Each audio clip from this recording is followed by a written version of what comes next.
The trees in the Mark Twain National Forest do not whisper, they conspire. In the deep, humid heart of the Missouri Ozarks, the canopy is so thick that it chokes out the sunlight long before evening, creating a perpetual twilight where the air hangs heavy with the scent of damp earth and rotting oak. It is a landscape that swallows things. It swallows sound. It swallows light. And in the late 90s, it swallowed children. On a humid Tuesday morning in September 2005, a tactical unit from the Missouri State Highway Patrol cut through a rusted chain-link fence at the end of a nameless logging road. They weren't looking for missing persons. Not initially. The warrant was for financial fraud and tax evasion, targeting an organization that had officially dissolved 3 years prior. They expected to find empty filing cabinets and shredded documents. They expected the mundane debris of a bankrupt business. What they found instead was a monument to human erasure that would haunt the state's criminal history for decades. The facility was known as New Hope Academy.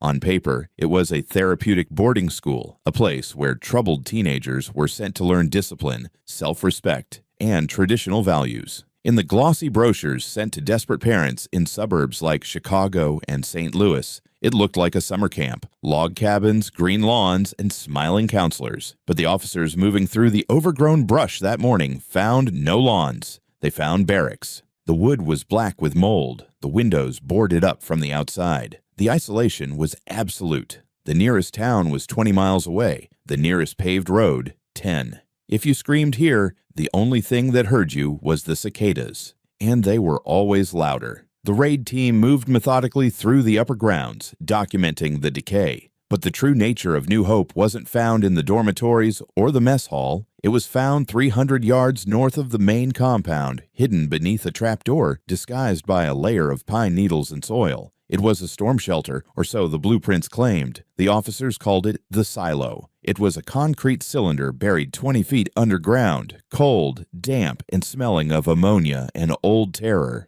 There was no light. When the lead officer, a veteran named Detective Miller, swept his flashlight beam across the walls, the light didn't catch on cobwebs. It caught on carvings, thousands of them. The concrete walls were scarred with scratches, etched by fingernails, by rocks, by the broken ends of plastic spoons. They weren't random graffiti. They were names, dates, and over again, a single crude symbol scratched into the gray stone. A bird with a broken wing. Miller traced the grooves of a name etched near the floor, the letters jagged and frantic. Maggie, 1999. Next to it, another carving, deeper, angrier. They took my name, but I kept my voice. The silence in that bunker was heavier than the concrete above it. It was the silence of 22 girls who had been erased from the world, not by a foreign army, but by a legal contract signed by their own parents. The investigation that followed would peel back the layers of the troubled teen industry, revealing a system as brutal and methodical as any historical conquest.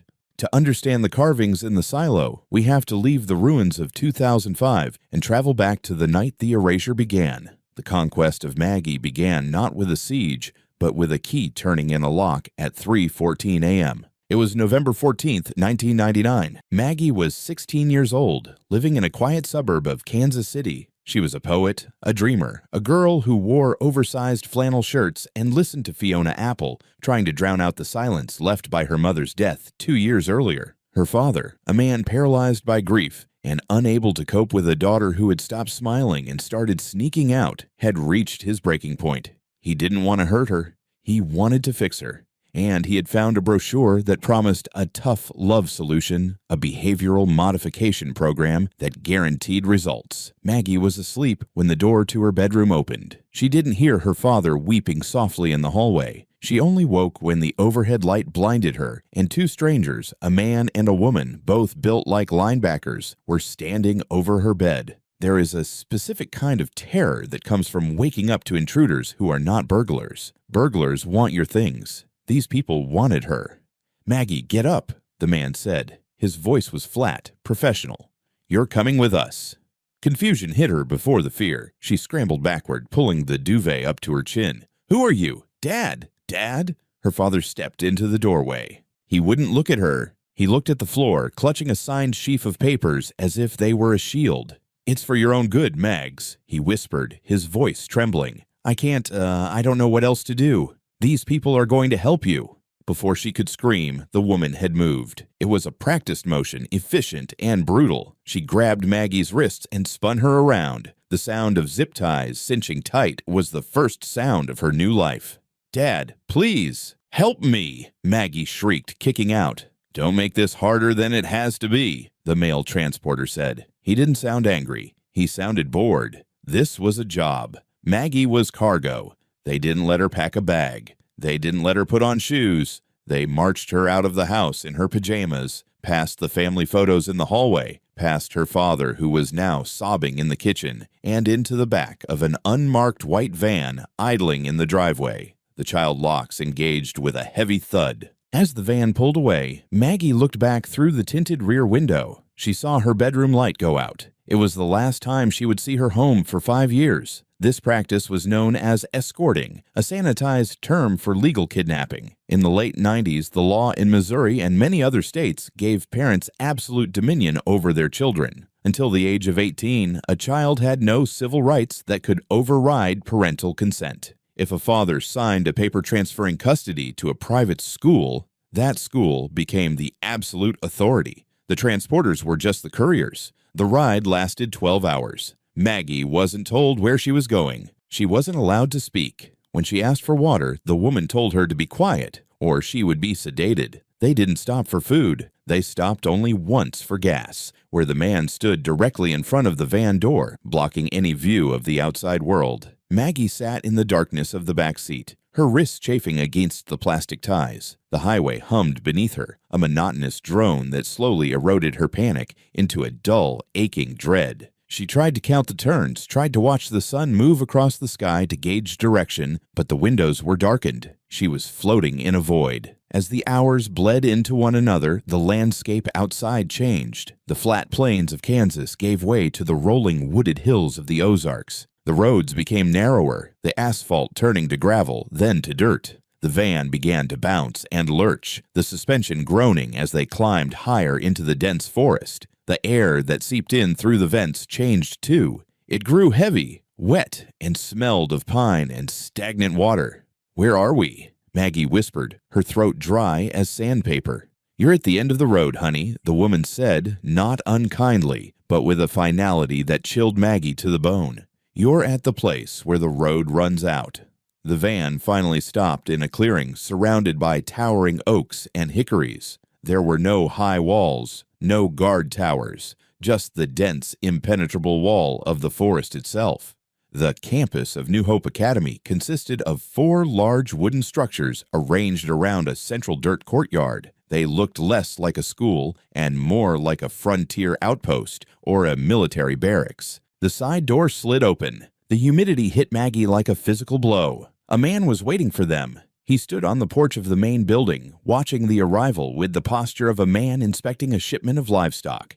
This was Colonel Cyrus Vance. He wasn't a real colonel. His rank was self-appointed, a vestige of a brief and unremarkable stint in the National Guard. But in these woods, titles were whatever he said they were. He was a man in his late 50s, with close-cropped gray hair and eyes that were the color of dirty ice. He wore khaki fatigues that were perfectly pressed, a jarring contrast to the mud and chaos of the forest. Vance believed in 2 things, order and breaking points. He believed that the modern teenager was a vessel of sin and selfishness, and that the only way to save the soul was to crush the ego. He was the sultan of this hidden empire, and Maggie was his newest conquest. "Cut her loose," Vance said. His voice was quiet, barely a murmur, forcing you to lean in to hear him. It was a power move. He never shouted. He made you come to him.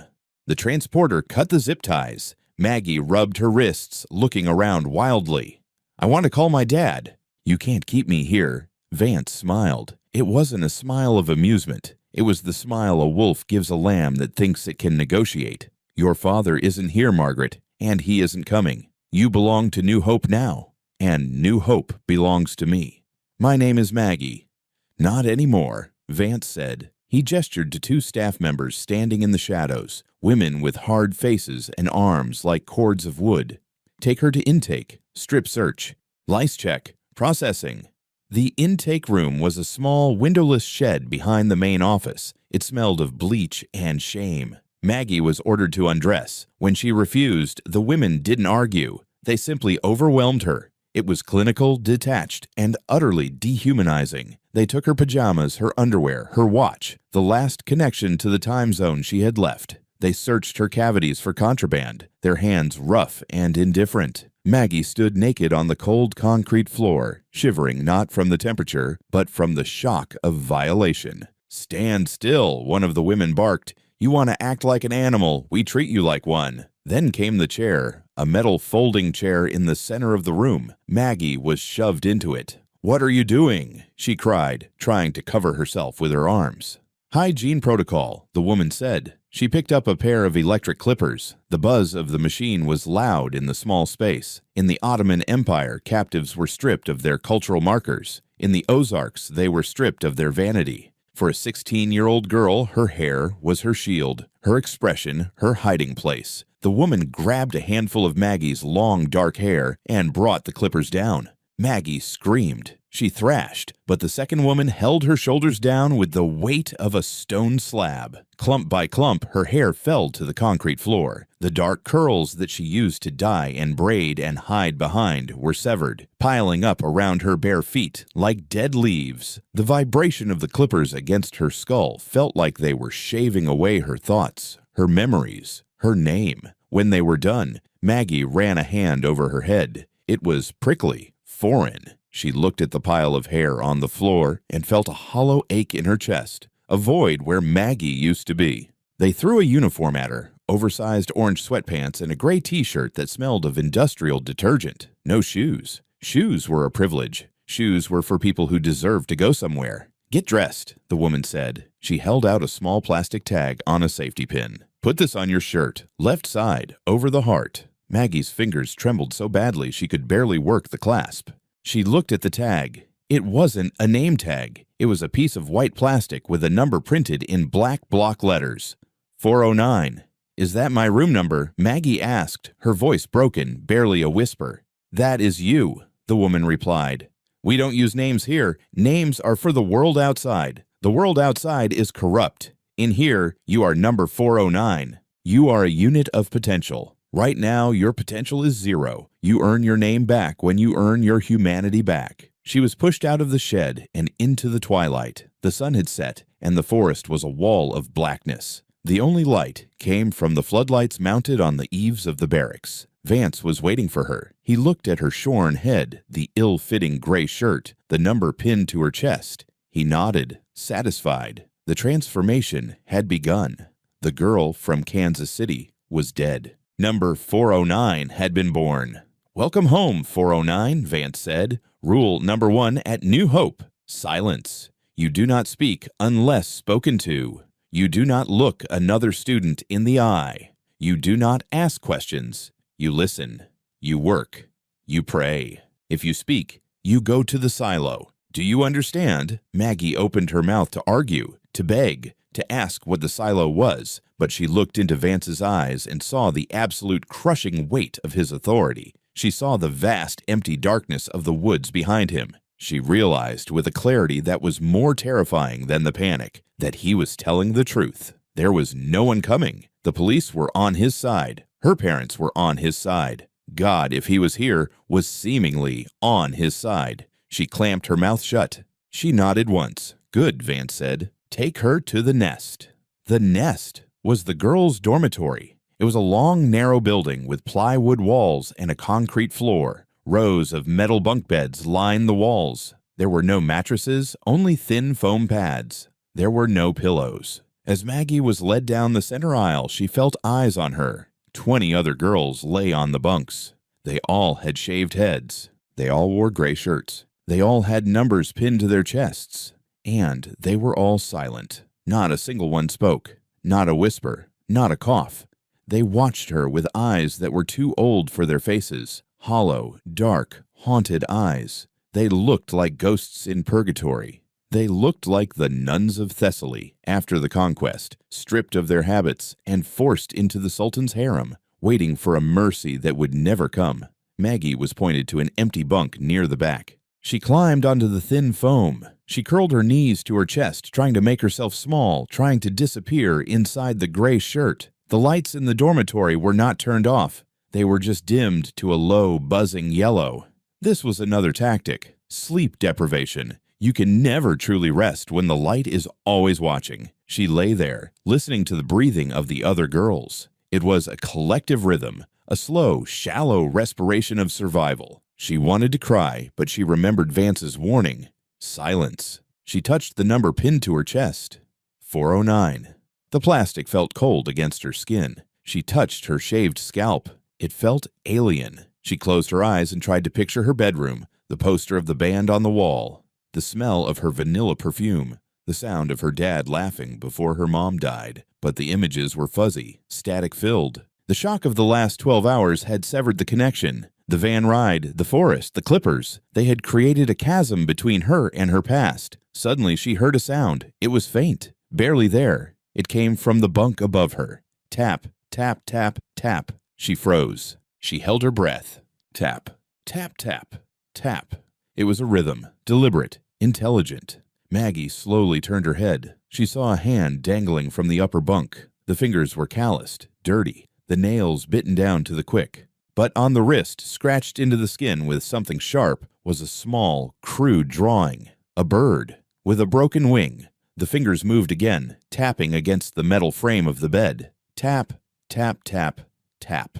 It wasn't random noise. It was a language. Maggie didn't know what it meant yet. She didn't know that tap, tap meant I'm here. She didn't know that tap meant don't give up. She didn't know that the girl above her was Sarah, number 410, who had been here for 6 months and had forgotten what her mother's voice sounded like. But in that moment, lying in the yellow gloom of the barracks, surrounded by the suffocating silence of the Ozarks, Maggie realized one thing. She wasn't alone. The system had taken her name. It had taken her hair. It had taken her freedom. But it hadn't taken the air in the room.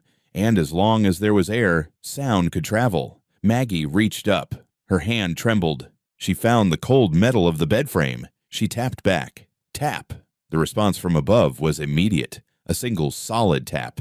A connection. Outside, the wind howled through the oak trees, sounding like the roar of a distant ocean. Colonel Vance sat in his office, drinking black coffee and looking at his ledger, marking 409 in the column labeled Intake Complete. He believed he had broken her. He believed the silence was his ally. He was wrong. The silence wasn't empty. It was full. And it was waiting to be broken. The next morning, the bell rang at 4:30 a.m. It was a harsh, metallic clang that shattered any fitful sleep Maggie had managed to find. The lights slammed on to full brightness, a blinding fluorescent glare that stung the eyes.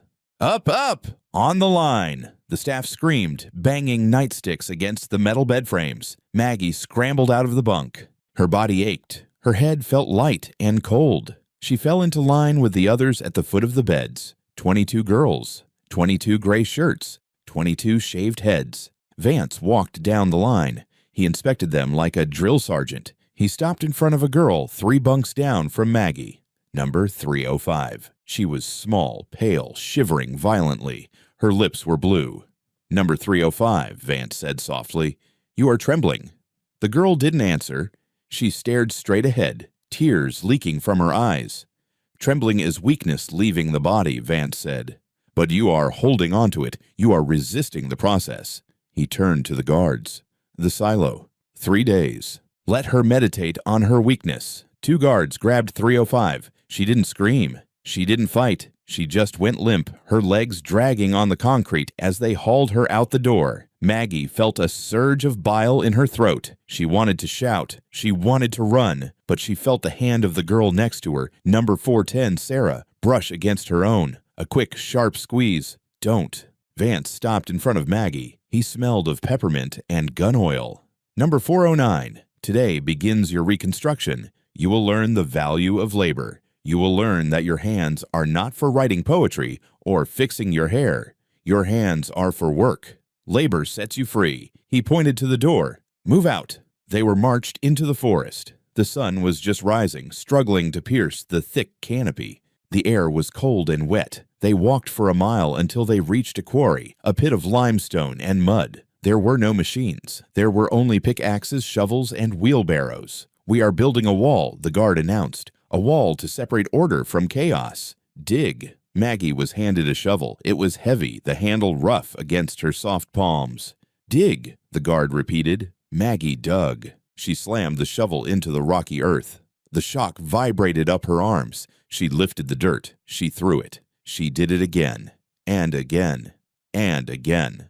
By noon, her hands were blistered. By 2 RPM, the blisters had popped, and the handle was slick with blood and sweat. Her back felt like it was on fire. She was thirsty, so thirsty that her tongue felt like a piece of felt in her mouth. But they were only allowed water breaks on the hour for 30 seconds. She looked around. The other girls were working with a mechanical rhythm. Chop, lift, throw, chop, lift, throw.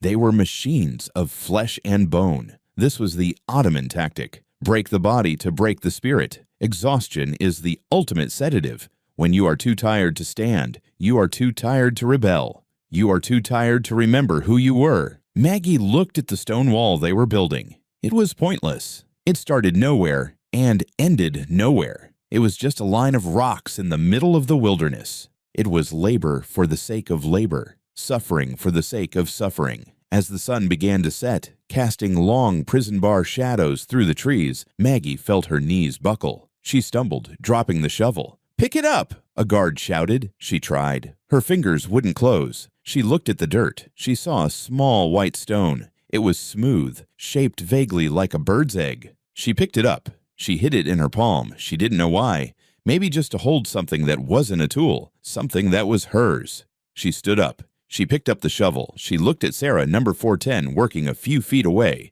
Sarah was watching her. Sarah tapped her shovel against a rock. Tap, tap. Good job. Maggie tapped her shovel back. Tap. The seed was planted. It wasn't a revolution yet. It was just a tap. But in the silence of the Ozarks, a tap could be heard for miles if you knew how to listen. They marched back to the barracks in the dark. Maggie ate the watery stew they were served without tasting it. She collapsed onto her bunk, but before she slept, she took the small white stone from her pocket. She reached under the metal frame of the bed. She began to scratch. It was slow work. The metal was hard, but she had time. She had nothing but time. She scratched a line. Then another. She was carving a bird with a broken wing. She was marking her territory. She was leaving a sign. I was here. I am Maggie, and I am not broken yet. Winter in the Ozarks does not arrive with the gentle falling of snow. It arrives with the biting, wet malice of an ice storm. By December 1999, the forest around New Hope Academy had turned into a skeletal landscape of gray trunks and frozen mud. The dirt courtyard, once a dust bowl, was now a slush of freezing mire that sucked the boots off your feet.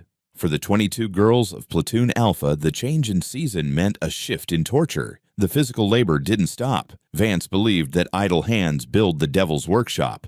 But the nature of the suffering changed. The blisters on their hands calloused over, replaced by the deep, bone-aching chill of hypothermia that never truly left their bodies. Even under the thin wool blankets of the barracks, Maggie, number 409, had been in the camp for 3 months. The girl who loved Fiona Apple and wrote poetry in the margins of her textbooks was gone. In her place was a creature of survival, a ghost in gray sweats whose world had shrunk to the 3 feet of space around her bunk and the rhythmic swing of a pickaxe. She had lost 15 pounds. Her collarbones jutted out like the handles of the tools she wielded. Her shaved hair had grown into a dark, fuzzy, uneven layer, giving her the look of a neglected institutional patient. But her eyes were different. They weren't the terrified, wide eyes of the girl in the intake room. They were sharp, watchful, and hard as the flint she dug from the quarry. Vance had taken their names, their clothes, and their voices, but he had underestimated the terrifying adaptability of the human need to connect.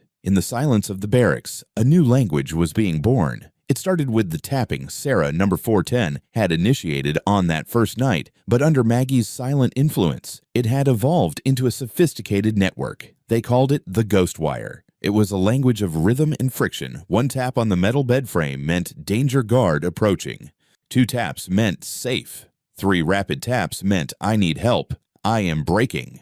But it went deeper. In the latrines, away from the cameras and the prying eyes of the staff, Maggie had used a stolen nail to scratch a cipher into the wood behind the toilet, a simple grid where taps corresponded to letters. It was slow, agonizingly tedious, but it was the only freedom they had. Through the walls, through the floors, through the vibration of metal spoons on plastic trays in the mess hall, they spoke. Holdon, Theycantkepus, Irememberyu. Maggie became the hub of this silent resistance. She was the librarian of their misery. She memorized the messages passed down the line. She knew that number 402 missed her dog. She knew that number 415 was afraid she was forgetting her mother's face. She held these fragments of identity safe in her mind, guarding them like the nuns of Thessaly guarded their relics beneath the chapel floor. The bird with the broken wing, the symbol Maggie had scratched under her bunk, began to appear everywhere, etched into the bark of trees in the quarry, scratched into the underside of the mess hall tables. It was their flag, a signal that said, "We are broken, but we are a flock." But Colonel Vance was not blind. He felt the shift in the air, the subtle hardening of the girls' gazes. He saw the way they moved in sync, a unified organism rather than a collection of broken individuals. And for a man like Vance, unity was a threat. He needed to reassert the hierarchy of pain. He needed a sacrifice. The target was number 305. Her real name was Emily, though no one had dared to say it aloud in 4 months. Emily was 14, the youngest of them all. She was small, frail, with a history of asthma that her parents had conveniently omitted from the intake forms. The winter air, thick with moisture and mold, was destroying her lungs. By January, her coughing had become a constant, hacking soundtrack to their nights. On a Tuesday morning, during the daily lineup in the freezing pre-dawn rain, Emily collapsed. She didn't fall dramatically. She simply folded, her knees giving way, as if the strings holding her up had been cut. She landed face first in the mud, her small body convulsing with a coughing fit that sounded like tearing wet paper. Vance, who was inspecting the line with his hands clasped behind his back, stopped. He looked down at the shivering girl with an expression of mild distaste, as if she were a piece of equipment that had malfunctioned. "Get up, 305, he said calmly. Emily tried. She pushed herself up on trembling arms, mud slicking her gray shirt, but her legs wouldn't cooperate. She wheezed, a high, thin sound. "I can't. Please. I can't breathe." Vance crouched down, his polished boots gleaming next to her face. "You can't breathe because you are suffocating in your own defiance. You're letting the weakness win. Do you want medicine, 305? Emily nodded frantically, tears cutting tracks through the mud on her face. "Medicine is a crutch," Vance whispered, loud enough for the whole platoon to hear. "We don't use crutches here. We use will. We use prayer. If you are sick, it is because your spirit is sick. The body is just a reflection of the soul. Purge the sin, and the sickness will follow." He stood up and turned to the guards. "She's faking it to get out of work details. Take her to the silo. Isolate the infection." A ripple of tension went through the line. The silo. It was the ultimate threat. The concrete hole in the ground where sensory deprivation drove you mad. To send a sick girl into that damp, freezing darkness was a death sentence. Maggie stepped forward. It was an involuntary reflex, a spasm of morality that overrode the survival instinct. "She needs a doctor," Maggie shouted. The silence that followed was absolute. For 3 months, no student had spoken out of turn. The sound of Maggie's voice was shocking, violent in its clarity. Vance turned slowly. He looked at Maggie, number 409, with a look that wasn't anger, but deep, predatory satisfaction. He had been waiting for the leader to reveal herself. "Number 409, Vance said softly. "You have something to say?" "She's dying," Maggie said, her voice shaking, but her chin high. "Look at her. She's not faking. If you put her in that hole, you're killing her." Vance walked over to Maggie. He stood toe-to-toe with her, looming over her. "And who are you to decide who lives and dies? Are you the doctor? Are you God?" "I'm a human being," Maggie spat out. Vance struck her. It was a backhanded slap, quick and hard, knocking Maggie into the mud next to Emily. "You are a number," Vance hissed. "And you are a cancer in this unit." He pointed to Emily, who was now barely conscious. "Take 305 to the silo, and take 409 to the post. Let's see how much humanity she has after 12 hours on the wall." The post was a stress position punishment. Maggie was handcuffed to a wooden post in the center of the courtyard, her arms raised high above her head. She was left there in the freezing rain, her muscles screaming, her shoulders feeling like they were being pulled from their sockets. She hung there for 12 hours. She watched as the guards dragged Emily away toward the woods, the little girl's feet leaving 2 long furrows in the mud. That was the last time anyone saw number 305. For 3 days, the camp was on edge. The rain turned to sleet. The work details continued, but the rhythm was off. The tapping on the bed frames became frantic, urgent. WHEREIS 305, ISAWTHEMDIGGING NOTHEYWOULDNT. On the 4th morning, at roll call, there was a gap in the line where Emily used to stand. Vance stood before them, his face somber, holding a black Bible. "I have news," he said, his voice grave. "Number 305 has chosen to leave us. Last night, she broke out of the infirmary and ran into the woods. She has chosen the path of the fugitive. She has rejected our help." He paused, letting the lie settle over them like a shroud. "We have notified the authorities. They are searching. But in this weather, God have mercy on her soul." It was a lie, a clumsy, brutal lie. They all knew Emily couldn't walk to the latrine, let alone run into the wilderness in an ice storm. They knew about the digging. They knew about the fresh patch of disturbed earth behind the tool shed that the guards had hurriedly covered with hay. This was the fatal misunderstanding of the tyrant. Vance thought that by removing the weak link, he would strengthen the chain of command. He thought that fear of the woods would bind the girls closer to the camp. But he had miscalculated. He hadn't created fear. He had created a martyr. When Maggie looked at the empty space in the line, she didn't feel the death of the self. She felt the birth of something else. The grief that had paralyzed her for 2 years, the grief for her mother, for her life, suddenly calcified into a cold, hard rage. It was the spiral of tragic vengeance taking root, but since she had no weapon, no dynamite like Frank Wilson, she had to use the only thing she had left: the sound. That night, the barracks were colder than usual. The heating unit had malfunctioned, another punishment for the general mood of insubordination. The girls lay on their bunks, shivering in the dark. The tapping had stopped. The anger was too big for taps. It needed a bigger vessel. At 9 p.m., the night watchman, a brute named Miller, walked down the aisle, swinging his flashlight. "Lights out, shut up, go to sleep." He sat in his chair by the door, opening a magazine. Silence descended, but it wasn't the submissive silence of the past. It was a pressurized silence. Maggie lay on her back, staring at the plywood ceiling. She thought of Emily. She thought of the nuns of Thessaly, singing the Agnus Dei while the convent burned. She thought of the bird with the broken wing. She opened her mouth. She didn't sing words. Words could be punished. Words were specific. She simply exhaled a note, a low humming vibration from the back of her throat. It was quiet at first, barely audible over the wind outside. Miller didn't look up. He thought it was the wind, or a groan of the building. Maggie held the note. She pushed it from her diaphragm, a steady, unwavering D minor. From the bunk above, Sarah heard it. She knew instantly what it was. It was the signal. Sarah joined in. She harmonized, a third higher. Now there were 2 voices. The sound grew richer, filling the dead air of the room. Then number 415 joined. Then number 402. It spread like a contagion, jumping from bunk to bunk. Within a minute, 21 girls were humming. They weren't singing a melody. It was a drone, a wall of sound that vibrated against the metal frames of the beds, against the plywood walls, against the very teeth in their heads. It was a mournful, terrifying sound, like a hive of bees disturbed, or the low frequency of an approaching earthquake. Miller dropped his magazine. He stood up, shining his light wildly around the room. "Knock it off! Who's doing that?" The humming didn't stop. It got louder. "I said shut up!" Miller shouted, banging his nightstick against a bunk.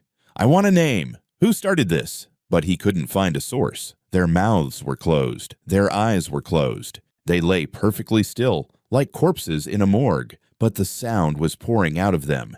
It was coming from everywhere and nowhere. It was a sonic weapon. Miller keyed his radio, his voice rising in panic. Colonel, you need to get down here. They're doing something." Vance arrived 5 minutes later, flanked by 4 guards. He burst through the door, bringing the wet cold of the night with him. "Silence!" he roared. The hum absorbed his voice. It wrapped around him. It mocked him. Vance marched down the aisle, ripping blankets off the girls. "Stop it! Number 402, stop it! Number 415, shut your mouth!" He grabbed Sarah by the collar and shook her. Sarah's head lolled back. Her eyes closed, but the hum continued to vibrate in her throat, unbroken.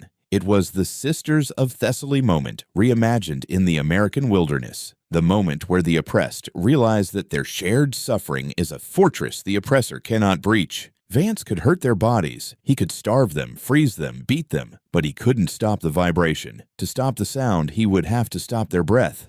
"Get the hose!" Vance screamed, his composure finally cracking. "If they want to cool off, let's cool them off." The guards dragged a fire hose from the emergency cabinet in the hallway. They connected it to the utility sink. "Last chance," Vance yelled. "Cease this noise, or you will regret being born." The hum rose in volume. It became a roar. It was the sound of 305 dying in the mud. It was the sound of their stolen names. It was the sound of every "I love you" they had never heard from their parents. Vance signaled the guard. The jet of freezing water hit Maggie first. It blasted her against the wall, soaking her bedding, her clothes, her skin. The shock was absolute. But Maggie gasped, choked, spat water, and then, incredibly, went right back to the hum. They sprayed Sarah. They sprayed the entire row. The barracks turned into a chaotic swamp of water and ice. The girls were thrown from their bunks, slipping on the wet concrete, huddling together in the corners. But they didn't stop. Shivering violently, teeth chattering, they turned the hum into a stuttering, rhythmic chant. It wasn't beautiful anymore. It was ugly. It was guttural. It was the sound of survival. Vance stood in the center of the room, water splashing over his boots. He looked at these 21 girls, huddled in a pile of wet gray limbs, vibrating with defiance. For the first time since he opened New Hope Academy, Colonel Cyrus Vance felt fear. He realized that he hadn't broken them. He had forged them. He had compressed the coal so hard he had created a diamond, and now that diamond was cutting him.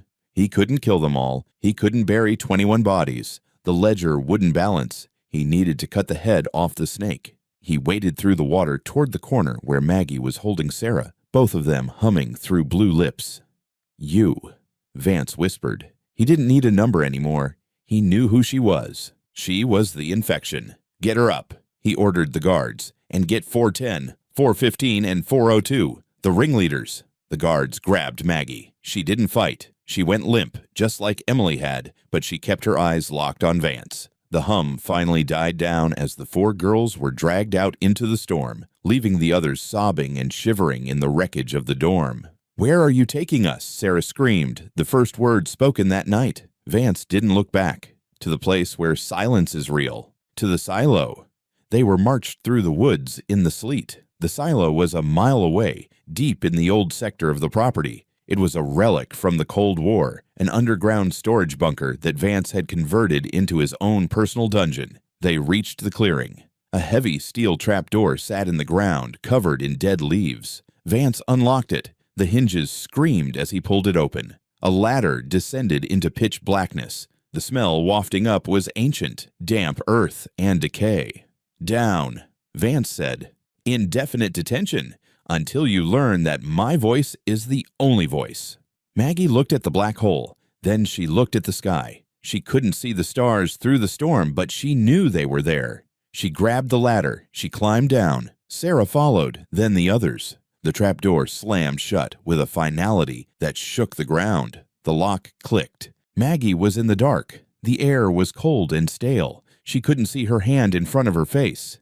"Maggie?" Sarah's voice trembled in the blackness. "Are we going to die here?" Maggie reached out. She felt the rough, cold concrete of the wall. She felt the moisture seeping through the cracks. "No," Maggie whispered. "We aren't going to die. We're going to write."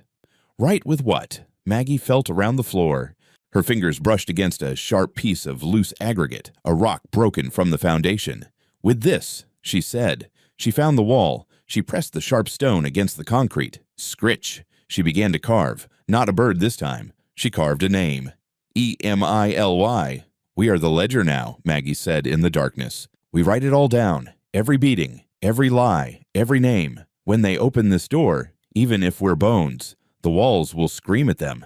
And so, in the bowels of the earth, while the storm raged above, and Vance returned to his office to drink whiskey and try to stop his hands from shaking. The silent school truly began. They didn't have paper, they didn't have light, but they had the walls, and they had the truth. The carving began. It sounded like 1,000 mice scratching in the walls. It was the sound of history being written by the vanquished, preparing for the day the conquerors would fall. Time in the dark is not measured in minutes or hours. It is measured in heartbeats and hunger pangs. Inside the silo, the darkness was a physical weight, pressing against the eyes, the ears, and the lungs. Maggie, Sarah, number 415, and number 402 sat in the blackness, huddled together for warmth on the damp concrete floor. They had no blankets. They had no food for the first 2 days. They had only a bucket for waste and the condensation on the walls for water. But they had the stone. Maggie worked the sharp piece of aggregate until her fingers bled, and then she kept working. She carved by feel, her mind projecting the letters onto the invisible wall like a phantom projector. She carved the names of every girl in Platoon Alpha. She carved the date Emily disappeared. She carved the lyrics of the songs they used to listen to in the world above. Fiona Apple, Nirvana, the Cranberries, lyrics that were now prayers in their subterranean cathedral. Sarah and the others took turns. When one girl's hand cramped, another took the stone. The scratching sound became their clock, their metronome, the proof that they still existed. Above ground, the seasons changed. The ice melted. The dogwoods bloomed. But the trapdoor did not open. Colonel Vance had made a calculation. The infection of defiance had been contained, but he couldn't reintegrate the leaders. They were too dangerous now. They had seen the cracks in his armor, so he simply left them there. He had the guards drop meager rations, stale bread, bottles of water, down the ventilation shaft once a day. He turned the silo from a punishment cell into a disposal bin. He told the rest of the camp that the 4 girls had been transferred to a higher security facility in Utah. It was another lie, another layer of silt over the truth. But secrets are like bodies. They don't stay buried forever. They bloat. They rise. The cracks in New Hope Academy began not with a riot, but with a conscience. A maintenance man named John Doe, a local hire who fixed the generators and ignored the screams, finally saw something he couldn't drink away. He saw the bird with the broken wing carved into a tree near the perimeter. He saw the hollow eyes of the girls in the quarry. And he saw Vance filling in the ventilation shaft of the silo with cement. It was October 2005. 6 years after Maggie arrived, John Doe drove to a payphone in Jefferson City. He didn't call the local sheriff, who went hunting with Vance on Sundays. He called the FBI. "There are children in the ground," he whispered, "and I think the air is running out." The raid on November 14th, 2005, exactly 6 years to the day after Maggie was taken, was swift and overwhelming. Federal agents and state troopers swarmed the compound at dawn. They cut the power. They breached the gates with armored vehicles. Colonel Vance was found in his office shaving. When the agents kicked down the door, he didn't reach for a weapon. He simply wiped the foam from his face and asked to see their warrant. He was a man who believed so thoroughly in his own righteousness that he thought the law was a misunderstanding he could clear up with a conversation. He was wrong. The agents found the ledger. They found the financial records of fraud. They found the stash of sedatives. And they found the 18 girls of the current platoon, emaciated and terrified, hiding in the barracks. But Detective Miller, the lead investigator on the ground, was looking for something else. He had the maintenance man's tip. There are children in the ground. Miller led a team with cadaver dogs to the old sector of the woods. The dogs went frantic near a mound of earth covered in blackberry brambles. "Bring the backhoe," Miller ordered. They cleared the brush. They found the steel trapdoor welded shut and buried under 2 feet of soil. "Cut it open," Miller said. His voice was tight. He knew what a welded door meant. It meant no one was supposed to come out. The sparks from the blow torches flew like fireflies in the dim forest light. It took an hour to cut through the steel. When the door was finally pried open, a rush of stale, pressurized air escaped. A smell so foul, so thick with decay and despair that seasoned officers retched. Miller shone his heavy flashlight down the hole. "Police!" he shouted. "Anyone down there?" Silence.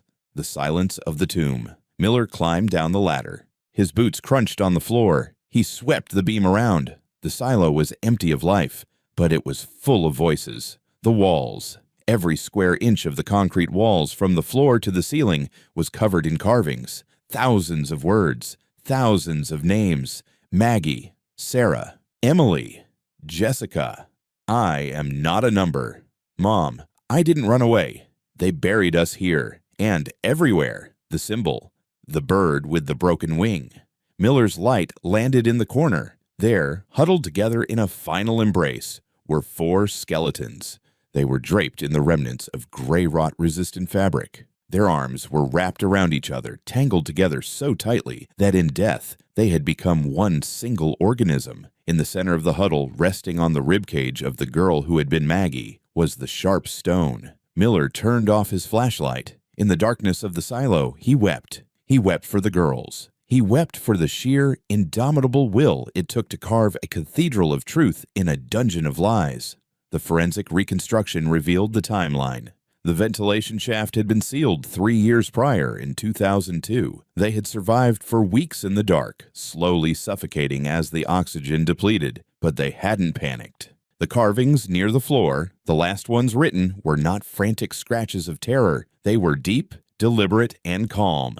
The final message, etched just inches from Maggie's hand, read, "They buried us, but they didn't know we were seeds." The trial of Cyrus Vance was the Nuremberg of the Ozarks. The carving on the wall became the primary witness. Photos of the silo were projected onto giant screens in the courtroom. The jury saw the names. They saw the messages. They saw the bird with the broken wing. Vance sat stone-faced, his eyes fixed on the middle distance. He refused to look at the photos. He refused to speak. His defense team tried to argue that the girls had died of natural causes, a tragic accident of the facility's isolation. But then the prosecution played the tape. It wasn't a tape from the camp. It was a recording from the day the bodies were recovered. A forensic audio specialist had enhanced the background noise of a video taken by the crime scene unit inside the silo. Faintly, almost imperceptibly, in the moments before the bodies were disturbed, there was a sound. Not a ghost, but a physical resonance trapped in the acoustics of the concrete cylinder. It was the wind blowing across the jagged edges of the carvings, and it sounded like humming.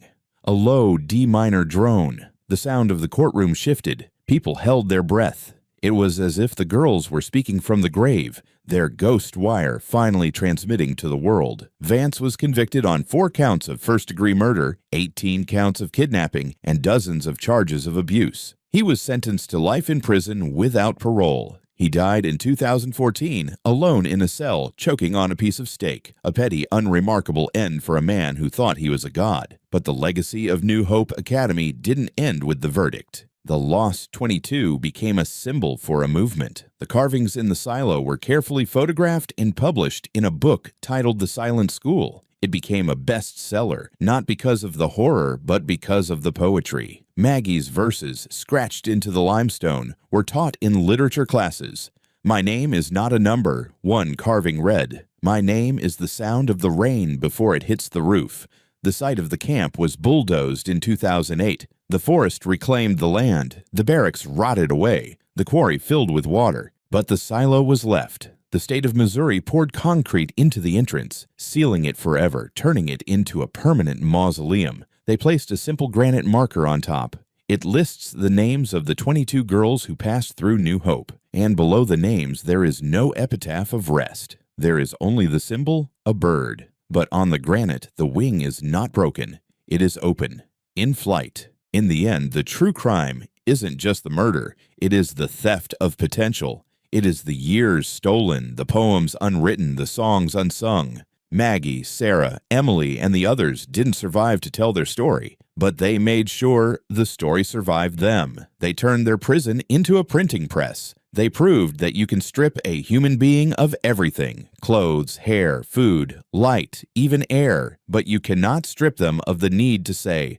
"I am here." As we walk through the woods of the Ozarks today, the wind still moves through the trees with a heavy conspiratorial whisper, but if you listen closely, past the rustle of the leaves and the cry of the cicadas, you might hear it, a low, steady hum, the sound of seeds growing in the dark.